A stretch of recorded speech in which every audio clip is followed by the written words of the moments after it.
One of the chefs grabs me down from the ponytail, bends me over, and the other one spanks me. All of a sudden, they see you with success and they see you with like doing your damn thing. Like you're doing your damn thing. And all of a sudden, like now you want to reach back out and like Right. be super cool, acting like you didn't really hurt me with your actions. They were doing like some really weird things. Like if somebody ordered a really nice glass of wine that costs like $15, they would pour like something that was so much cheaper. Pawning you off to a bunch of 50-year-old men is Literally fucked.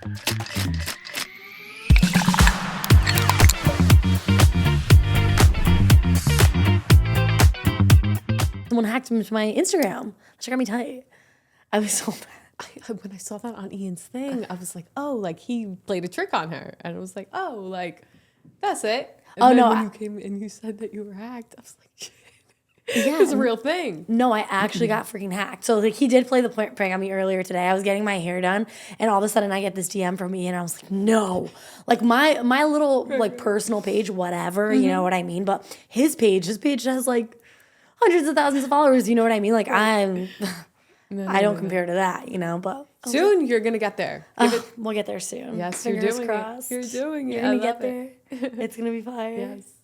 What do you think that is going to be the thing that kind of like sets you apart from other artists? Definitely my story. I think a lot about the autoimmune community, my chronic illness, and the fact that I'm a martial artist, and just sort of how that's all been combined together, and the purpose that is driven behind it. I think that's definitely it. That's beautiful. Oh, thank you. Well, speaking of that, this is my first ever non-alcoholic podcast. Yes, I don't drink. I drink coffee, which is why we're here. Yeah. No, coffee works. Yes. Coffee gets the job done sometimes. A little bit of energy for this podcast.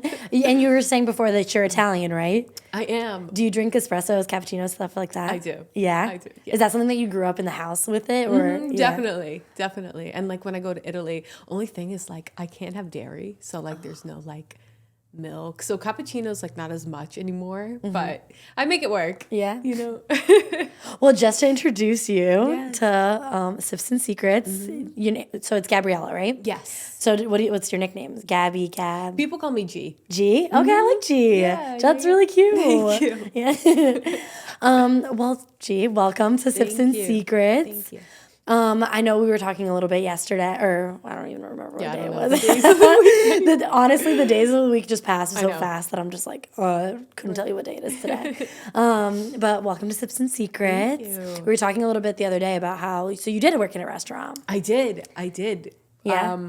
My first restaurant job was I was 15, and I actually was singing. I was singing, and the owner of the restaurant came up to me after and was like, have you ever thought of other ways to make money, like on the side of doing your career? And at the time, I'm 15. So any advice that I was given, I was just listening to and like taking. So he came up to me and he's like, you know, the music industry is easy compared to the restaurant industry.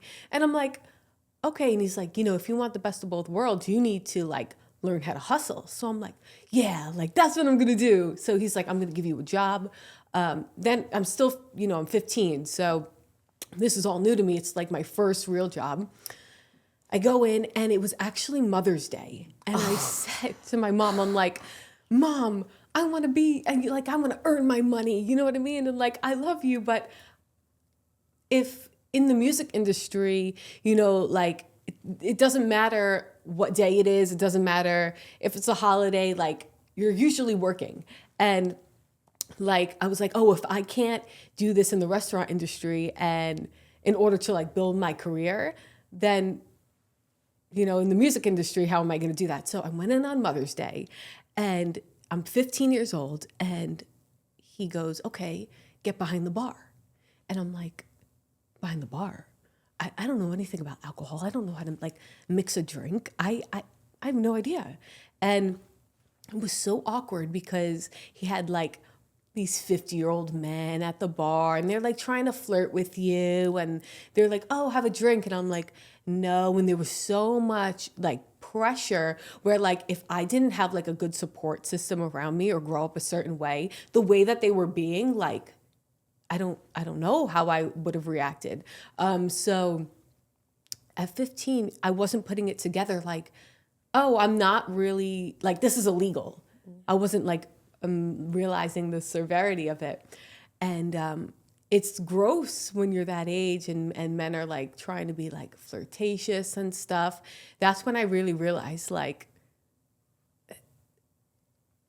at 15, like, you know, they're going to try and like persuade you a certain way and just really like staying grounded in who you are and stuff.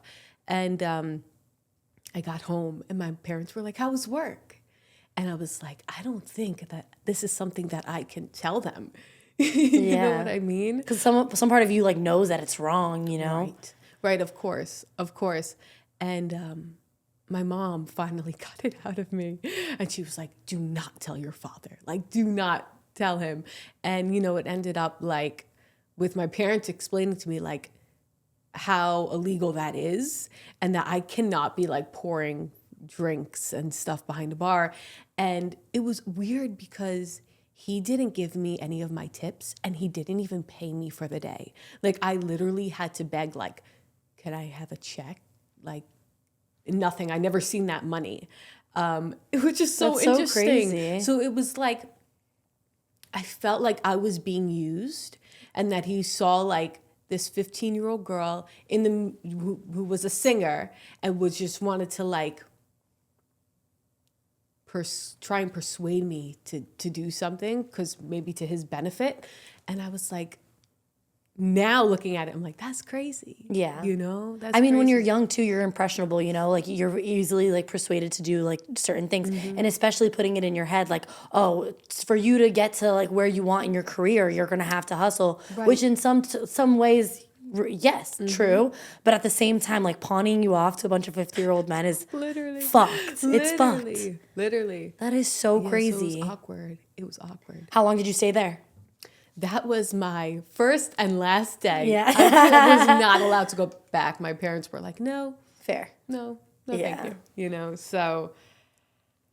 I mean, you don't have to say any names, but is the place still around today? Yeah, it is. A different owner. Oh, okay. All right. Hopefully they've cleaned up their act a little bit. I hope so. I hope so. Oh, that's so fucking crazy. I'm sorry that that was your first initial experience. That's okay. Did you work anywhere else after that? Yes. So right out of high school, I signed to a management company and I had moved out with my ex. And I was like, you know, like I never want to feel like somebody else is responsible for like my finances. Like I want to have my music career.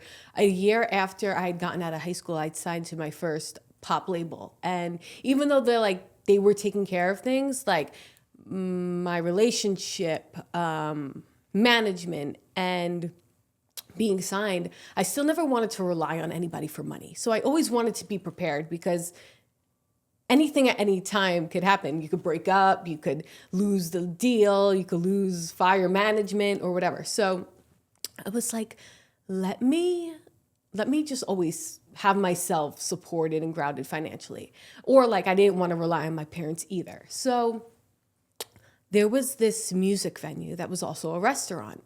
And I was playing there one night with my band, and the owner was like, hey, why don't we do something where you come in 3 times a week, you sit at the piano and you sing for the people for like 40 minutes, and then you get off of the piano and you work for us and you're a server. He said, that will be so good as an incentive to get people to give you tips, to learn more about you as an artist and be a part of your journey.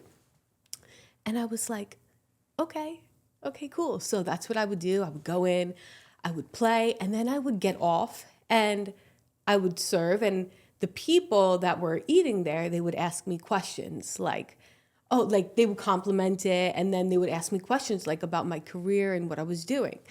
So when people feel connected to you and there's a storyline, they want to tip you more, Yeah, right? absolutely. They're like, okay, I see somebody who has so much potential and they're going for their goals and they're trying to make more money to fuel their career. So I would get tipped pretty well. And my first night, I'll never forget, somebody was like, they gave me a $150 tip and they were like, you know, you're going to do great. Like, I want you to use this for like a studio session. And at the end of the night, the owner comes up to me and says, what was that cash that you put in your pocket? I said, my tip. He says, no, bring it over here. We pool tips here. Shut up. I said, oh, so you have 7 other waitresses. I said, where are they? You got 2 girls in the back having relations in the bathroom. You know what I mean? Like you think that I'm giving a part of my tip to them? Yeah. He's like, yeah, that's what we do here. It's fucked. That's what we do here. And I'm like, so once again, another man who was like, hey, let me help you out in the restaurant business, not telling me all the details, who was like, yeah, I'll help you make extra tips to fuel your career. But now I'm going to take that and, And split it up. And split it up. most of the time too, it's because, I don't know if you know this, but like, I know in Connecticut it's like this. I'm assuming that most states are too. So like if servers work off of like a server wage. So like even in some of my comments, people are like, well, yeah, we make $2 an hour. Crazy. I think in Connecticut it's closer to like 6 or 7, but Okay. it's $7 an hour. So let's say the minimum wage is $15, almost $16 right now.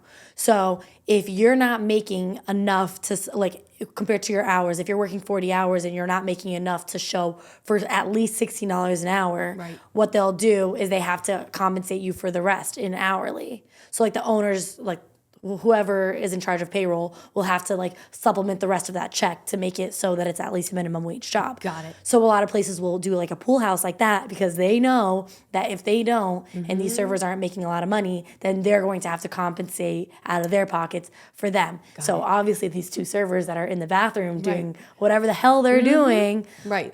they're definitely not making tips, you know? Right. And the owner knew about that. And it was just like, oh, well, we have to do whatever we have to do for business. And I'm like, this is a high-end restaurant.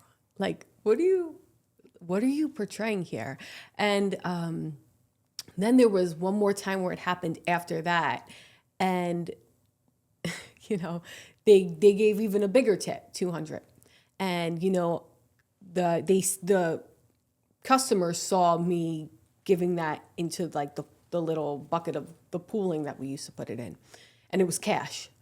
And they came up to the owner and they were like, listen, I gave that to her. And the restaurant owner was like, no, like we pool tips. And then that got into a disagreement and argument.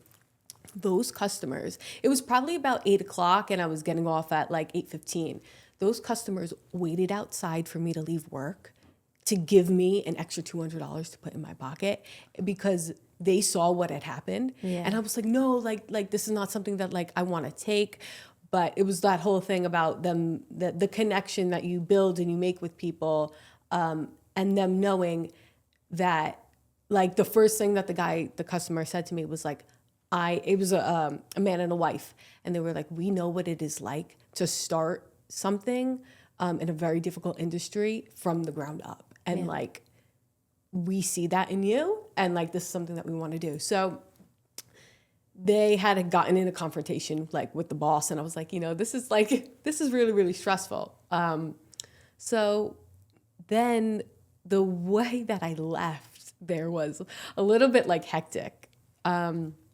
There were some guys that came to the bar and they were like picking on me a little bit, and they're like, oh, like my ex at the time, they're like, your boyfriend, you know, doesn't love you, he doesn't love you, and saying all these crazy things. And I said to the owner, I'm like, listen, like, I'm not gonna sit here and like take this. And he's like, well, you know why they're doing this to you? Because they want to be in a relationship with you. And I was like, I don't think so. And he's like, yes, and I need you to come outside with me real quick. And I'm like, okay. So he pulls up these naked women on his iPad that he brings out with him. And he's like comparing, it's crazy to talk about, but he takes his finger and he points to every single one of my body parts, starts from the legs and goes up. And he's comparing and rating my body to like supermodels and like famous people. And he's like, can't you see like you're the same as them? And I'm like, what? Like, and physically like touching. And I'm like, bro, no. I'm really good at staying very calm in situations where there's a lot of chaos and havoc.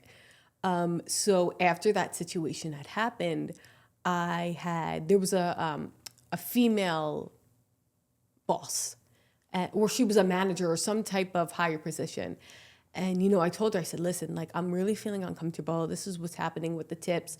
This is what's being said to me. And this is like the touching and the rating and the, it just feels very degrading. Yeah. And she was like, well, we don't have any proof of this. And we're going to have to let you go. And I'm like, oh, okay.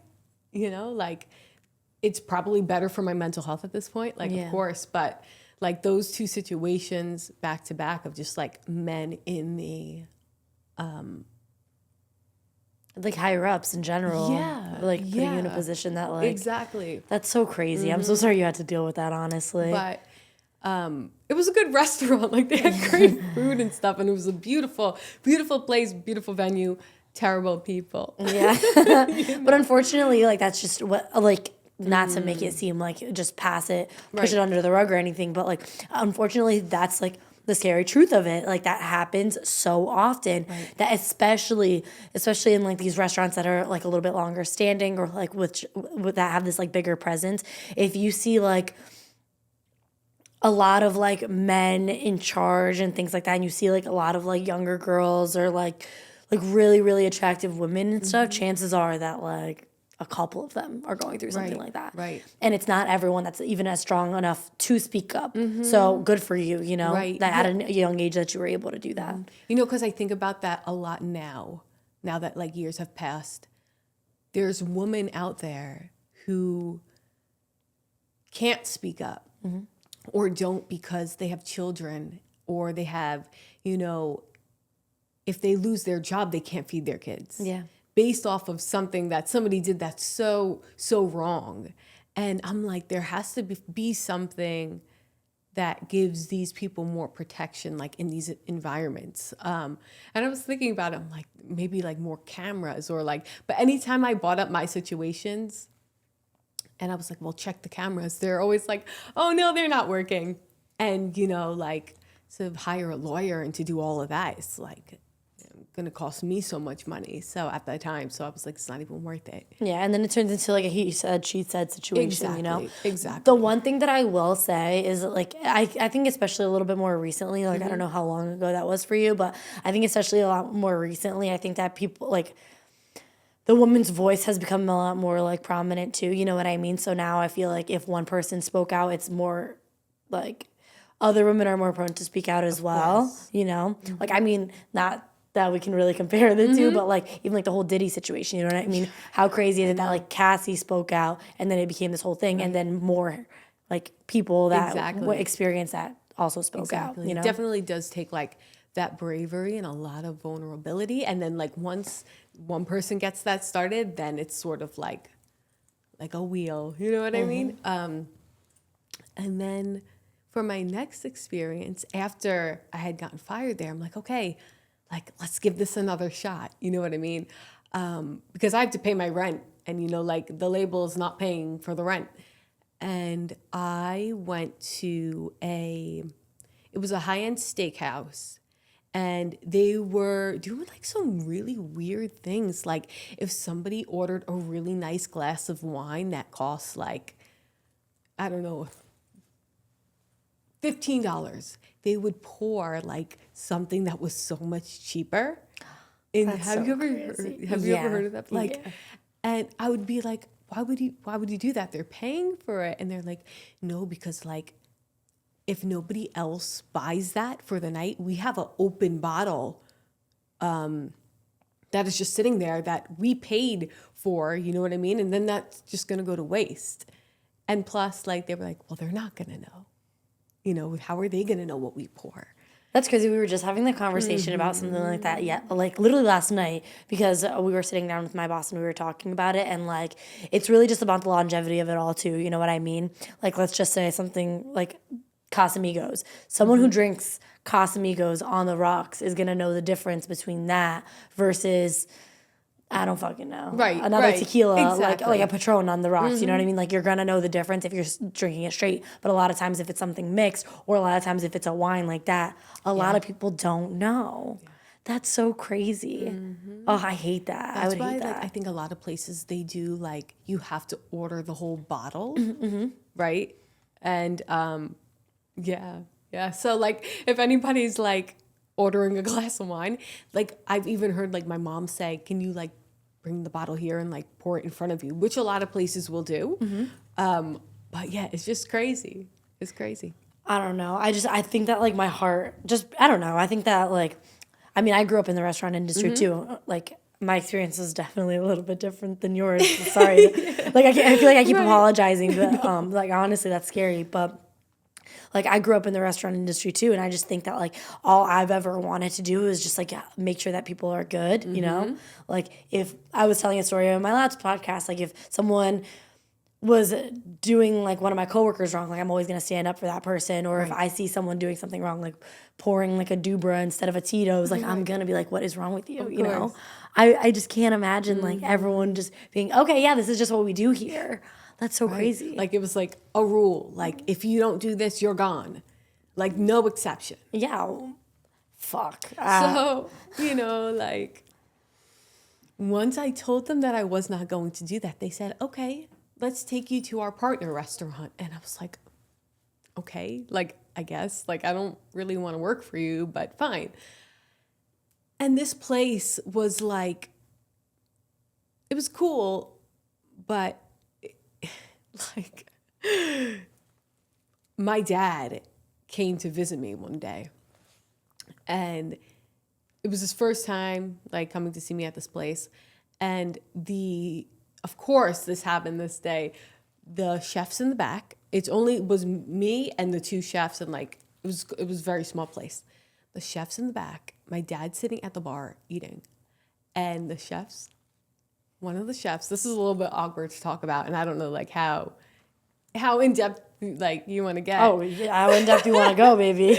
But one of the chefs, I had a ponytail, grabs me down from the ponytail, bends me over, and the other one spanks me. And they asked me if I like that. And I was like, what just happened? My father, my big Italian father is sitting right there. Here's the bar, and then there's a wall, and then here's the kitchen. Like it's a very, very small place. And I was like, you, Gabrielle, condone yourself. You cannot start anything. Like you can't stand up for yourself right now. You can't hit or like defend yourself because your father is here, and like that will turn into an absolute nightmare, like a nightmare. So I come out, my dad's like, "Can I have a drink?" Give him the drink. I'm like, "Leave, time for you to go." He's like, "Why are you rushing me out?" I'm like, like I'm tired, my shift's over, I want to go home. He's like, "Okay, like love you, bye." Call the owner, I'm like, "Listen, this is unacceptable. Like, I'm trying to stay calm. My father is here, and like, this is not good. No. This is not good. This is disgusting. This is so degrading. It's not like what I was dressed in. Like, I was in black pants and like a big T-shirt that said the name of the establishment on it, the restaurant. And the owner was like, "Okay, here's my address. Come to my house. Let's talk." I'm like, "Okay, let's talk." It was her and her husband. And they're like, "This is so wrong. We're so sorry. We're going to talk to them." So I'm like, "Thank you so much. Like, this is really, really embarrassing. I did not defend myself. I did not yell. I did not scream. Nothing happened. There's cameras obviously back there if you want to go and, see that my story's correct." And I had a rehearsal. I was opening up for Bernie Williams, who's a baseball player, is cool. also a jazz guitarist. So I was in rehearsal, my manager, the label, my parents, everybody's there, the whole band. And I get a call, and it's the restaurant. It's the owners of the restaurant. And I go in the bathroom, I'm like, hey, how's everything okay? And they're like, we've decided that it would be easier for everybody to let you go. And I'm like, oh, okay. Did you check the cameras? Same story as the other guy. No, they're not working. No, they're not working. So I went back into rehearsal, played it cool, played it really, really cool. And I'm like, just focus on this right now. And I got out of rehearsal and I was so angry. So angry. I'm like, there's no way that this is happening again. Like at that time, I was a little bit like more quiet. I had a lot of anxiety. I was very reserved. And I'm like, there's no way. Like something just has to change. But it was so weird and interesting to see like these patterns that just keep on happening. So yeah.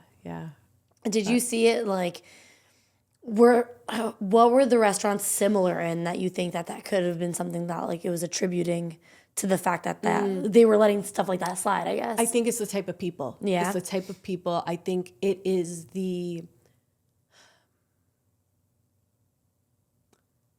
ego in your head that says, I own this restaurant. I'm better than everybody. I'm a multimillionaire because of my restaurant. And I can, maybe them feeling like they could treat staff a certain way because they're here and like in their head, they're here and their staff is here. And I'm like, bro, like we're all ending up in the same place at the end of the day. Like nobody, like we're all human.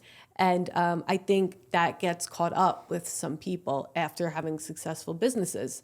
But it was so interesting because I was talking with my therapist a little bit about just like experiences and like trauma. And we were trying to like get to the root of some things a few weeks ago. And she's like, wait, go back to that restaurant stuff because I never really talked about this before. So it's interesting that I'm like going from 0 to 100, talking about all of it on a podcast, which I hope can help other people, But when we were sitting and talking about the restaurant stuff, that after I had left my therapy office, about 3 hours later, I get a call.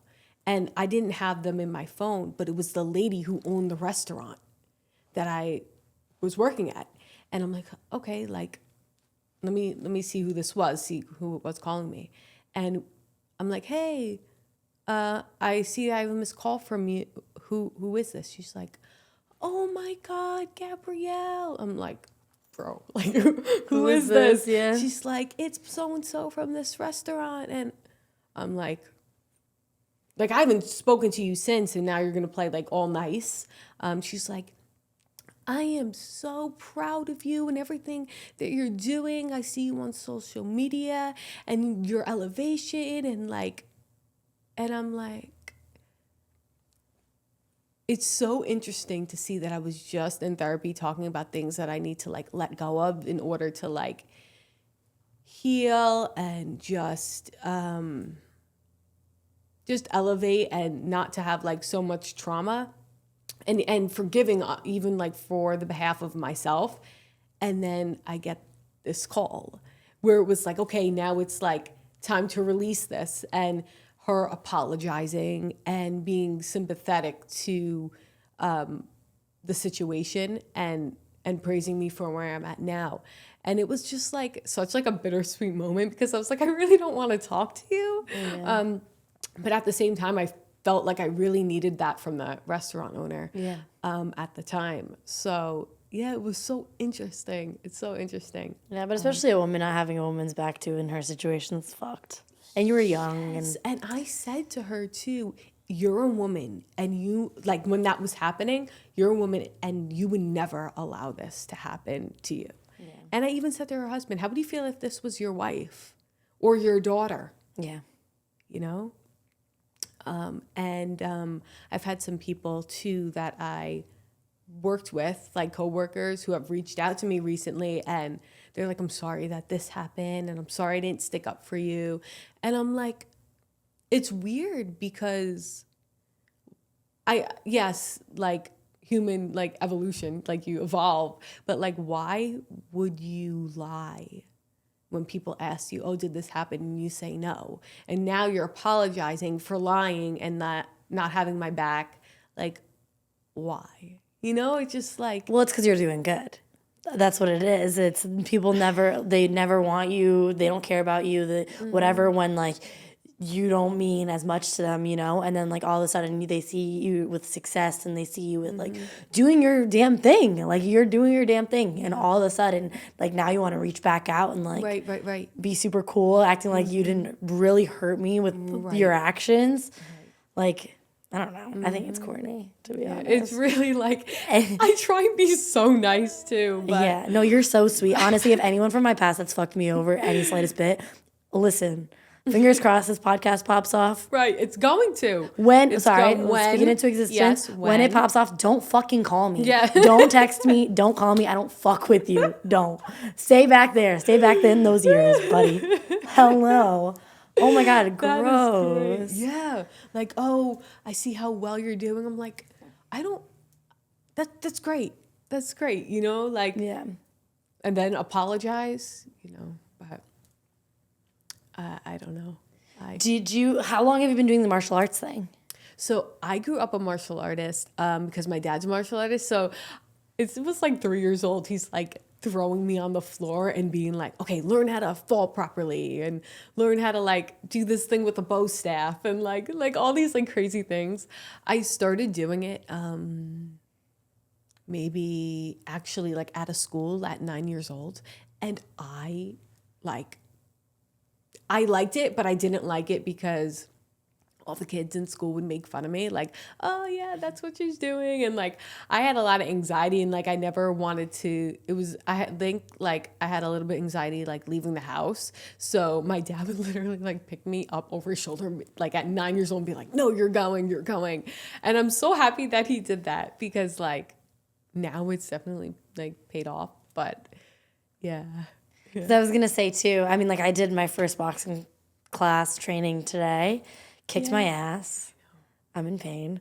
You're going to be so sore. I actually got a good product for you. Oh, do you? Yeah. You have to put me on. It's CBD from Athletic CBD. Oh, I'm going to take a look at that. But what I was going to say is that, like, do you think that it really is a lot of, like, mental, too, right? When you're doing a sport like that. Do you think that that's what helped you get out of those situations when you did? Yes, 100% is the mentality that you need to be in, and having experiences where there is havoc and chaos and knowing how to stay calm, because I can defend myself and I know that I can hurt somebody, and I don't want to have to hurt somebody, but like in those situations where you do need to stay calm, it's definitely something that is a practice. It's like meditation or like any other thing, but yeah, it definitely starts in the mind. Yeah. No, that was like when you reached out to me, Matt had already told me too. So like when we were talking about it, I was like looking on your page and stuff. I was like, this girl's badass. Like you can fuck somebody up. You could definitely fuck somebody up. And it's so much harder than it looks too. Like that's the part. The endurance for it and just like then thinking about like the hand-eye coordination. Yeah. It's like, it's nuts. There was one time that I was like swinging to like punch like the mitts or whatever. And like I almost hit him and I was like, I'm so sorry. He's like, stop apologizing. Just keep doing it. Just keep doing it. Coach is crazy. Coach is so funny. I loved him. He's great. I know. Are you thinking of going back, like making it a regular thing? Me, no. Ian, yeah. He already scheduled our next one. Okay. So we're going on Saturday morning. Nice. 7:30 in the morning again. 7:30. Why so early? Because he has to travel and like he does it before people start really showing up to the gym. So there's not like a lot of people in there and stuff. Okay. Because I'm like a baby still. Because Coach, he messaged me and he's like, you want to train? And I'm like, depends on the time. He's like, you do 7:30? I'm like, absolutely not. Yeah. No. Is that where you guys started? Is that where you were doing like the martial arts and stuff too? So I started, that's where I learned how to box. Okay. Yeah, that's where I learned how to box. But the first martial arts that I did was Kung Fu. So that was at a different place. But boxing, Coach Dave got me right. And then I got into MMA from there at Teixeira MMA, at Glover Teixeira's in Danbury. Yeah, so a little bit of everything. Yeah. Is that something that you see like yourself doing for a long time? Oh yeah, I think like it's just a part of who I am, and like without it, there was like a grace period of 4 years where I didn't do it, and it was like a puzzle, like a piece that was always really just empty and missing, and I lost so much apart. I lost a big part of myself when I didn't train. So yeah, no, I don't think I could lose that. But So besides the singing thing now, is that really what kind of like occupies most of your time? yeah, the singing. That's Yeah, awesome. 100%. And just creating the songs, creating the brand, creating just a whole like world around it. So yeah. Where are you playing next? So right now I have nothing scheduled, especially like with social media. Like the job is really to be an influencer, I guess is the right word. It comes with a big part of your audience. Now you don't have to go to a venue and play in front of 30 people. You could literally like put your phone up like this and go live, and now you have your whole following as an audience. So, things have changed a lot, and I think like that's the focus right now, which is building that strong community of people who are like-minded, people who understand, and yeah. That's awesome. So Is there anything that you took away from like those situations too that you're gonna carry on to like singing? And because I know that a lot of times, I know that like in the modeling industry it happens a lot, and like a lot of those big industries where like these powerful, I don't want to just say men, because I'm sure that there's women that do it too, but of course. people in power just to kind of put you in a position where you feel like you need to do things to kind of progress. I would say always stay true to yourself, know who you are, and just like as long as you're being authentically you, don't let anybody ever try to intimidate you. And like that's the thing, like with the martial arts too. As a woman, when a man is holding pads and like even in sparring, you're sparring against men, it is very intimidating. And same thing like those situations in the restaurants, it can feel like it's intimidating, And I think the way that just like any business or anything that you're trying to grow, just being,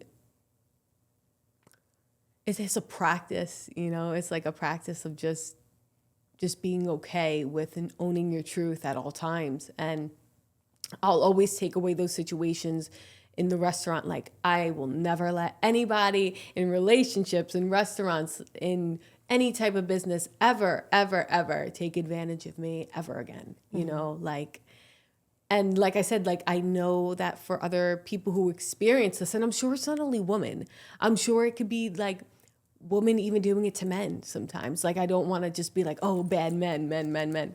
I think there's situations where women can't always speak up, and, it's upsetting because I was not in a situation where I couldn't speak up, like I said before, I didn't have children, or if I don't have this job, I can't afford to eat or something like that. So, I wish the system was just a little bit different, but I guess that goes for any industry or anybody, so yeah. Well, what about you? You're doing what in the restaurant? Yeah. I manage the restaurant. Or I guess right now I'm just kind of afloat. Like I just do whatever they really need me to do. Well, that's amazing, because like if you were my manager or I was in the restaurant business with you, I would go back to the restaurant. Well, like I've always thought that was super important too. I've had managers that weren't the best either. Yeah. Thank God it never escalated to be too far, but like I know that it has for like even friends of mine, And I'm very much one of those people, and I really have always been. Like I don't know what exactly did it to me, maybe some past trauma that I blocked out, but like I've always been that, like I'm a barker. Like I always say, like I'm a big dog that barks. Like we'll be at a bar, and like if there's a guy that's too close to my friend, bumping into my friend, I'm literally gonna be like, back the fuck up. Right. Get the fuck away from her. She's uncomfortable. Exactly. And I've just always really been like that. Like any of like my hosts, anyone that can tell you that like I work with, like if they're uncomfortable about something, I'm standing up for them no matter what. And like I've just always thought that was super important. Well, they are extremely, extremely lucky. Yeah, thank you. That has not been my situation at all. Yeah. No, but I think that I'm pretty lucky too, just like in the people that have come through, Like I think I'm sure a lot of people think that their restaurant is special and whatever, but I really do that. I think that stands out as a special place. I So. love that. Yeah. I love that. That's so amazing. I have to come eat there. You have to come. It's Totally. so much fun. Totally. Yeah. What are you doing for Halloween? I don't know. I forgot that. Yeah. No, we have a What the big date Halloween is? party. Where? At the restaurant? restaurant, yeah. Oh, fun. Are you dressing up? Yeah, we're doing. We have 3 separate bars. Mm-hmm. So the bar that I'm on, we're doing Cheetah Girls.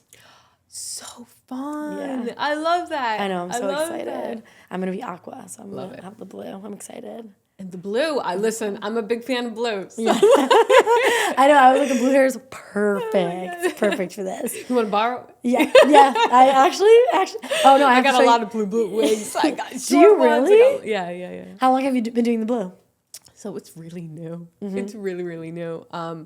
This maybe like a month I have it for. Okay. There were a lot of like mess ups in the beginning. Like I tried dyeing like so many different synthetic wigs with like this color dye. And like I dyed like all of my clothing by accident. Like it was a mess. And Yeah. the synthetic hair was just, I think like honestly like I'm allergic to synthetic hair because my eyes would get all red, or maybe it was something that I was using. But long story short, I have this now. Okay. And, you know, I was like contemplating like maybe I should just like dye my hair baby blue, but I would have to go so platinum blonde and it would take hours and I would need like a lot of sessions.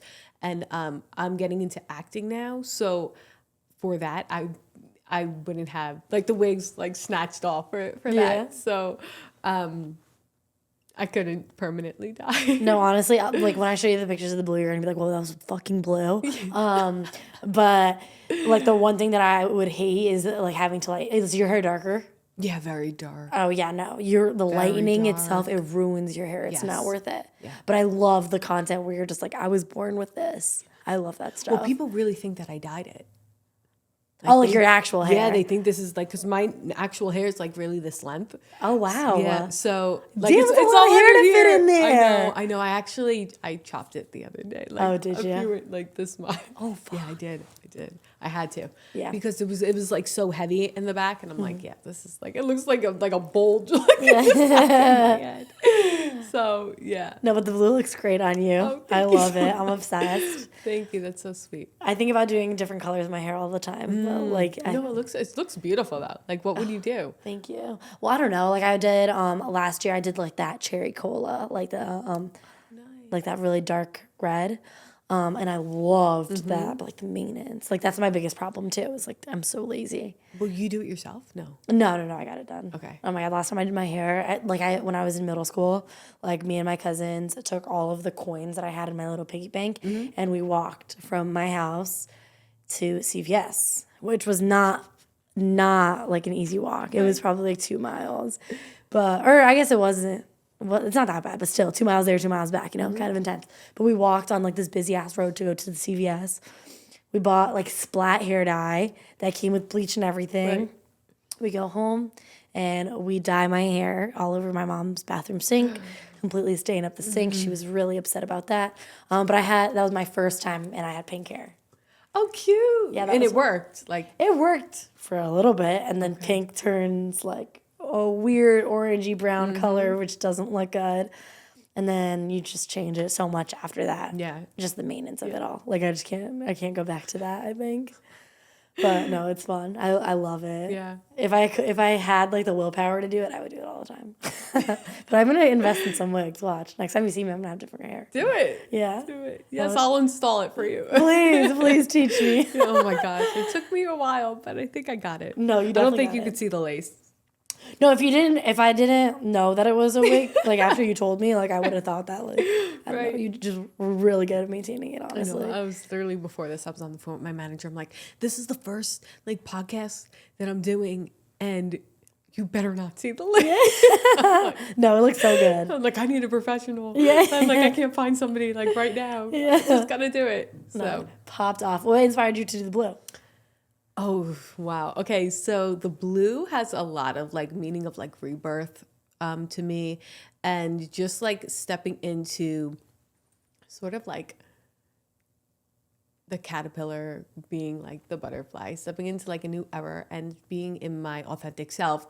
Now, the baby blue is, can I tell a quick story? Yeah, absolutely. Okay, so with the baby blue, when I was younger, there were like these popular girls, and I was very shy. I was awkward. And they never really accepted me until one of my best friends started dating one of the popular girls. And he was like, listen, like, you got to include Gabriella and stuff. And he always had my back. So they're like, okay, like, come to the mall with us. So we wanted to get like these matching shirts. And when we got to the store, there was hot pink shirts on one side and the baby blue on the other. And I was like, I want the baby blue one. And all the girls were like, we want the hot pink. And we're here for matching shirts. So I was like, okay, I need to fit in. I'm finally being accepted by this group of people. So I'm going to say that I want the hot pink. So we all get the hot pink shirts. And I was like, you know what? Like, when you get older, you realize that you do things sometimes because being different is scary. It's being different is scary in a society that tells you that you can't or you need to be the same. And I suppressed so many things in my life that I wanted to do because I was afraid of other people's opinions, just like I did with those two shirts. I wanted to fit in. I wanted to be accepted into this mold. And getting older, baby blue has become like my signature of being like, no, this is your apology to your younger self for being so afraid to stand out with your career, with singing, because I was made fun of that. I was made fun of for being a martial artist. I was made fun of for being in the nurse's office because I had a chronic illness. And every single thing that I was made fun of for as a kid has been the thing that has elevated me the most. It's been the thing that has been my brand. It has been the thing that has helped me connect with people, and has been the thing for brands to want to be able to work. It's like a part of my identity and my story. So the baby blue is just a reminder to always be my authentic self, no matter any spaces that I am. And it's an apology to my younger self because I just like it. You know, and that's it at the end of the day. So, yeah. That was beautiful, honestly. That just gave me chills. I'm not even kidding. That was actually that was so sweet. But when people ask him, like, should I, like, give them, like, the full rant, or should I just be like, yeah, like, it's cool, I like it, and that's it? No, I love it. I feel like you have to. That's the truth, you know? And I want younger people, younger women, or doesn't matter what gender, just to know that, like, the thing that makes them stand out is probably going to be the biggest thing when you get older, that, you know, turn it into a brand, make that be your superpower, because it really is. Because I would have never thought that would have been, you know, a part of me, but it is. And yeah. So that's awesome. I'm like, I'm just gonna overdo the blue. No, it's not overdone. You know? It's not overdone at all. I love it. Thank you so much. Yeah, but Gab, tell people where they can find you, where they can find your music. Okay, so my Instagram. Oh, this is a little bit annoying because all the handles are different, because I can't find like, I can't get the same ones on TikTok that is on Instagram that is on Snapchat. Yeah. So I may actually have to look. Can I look on my phone?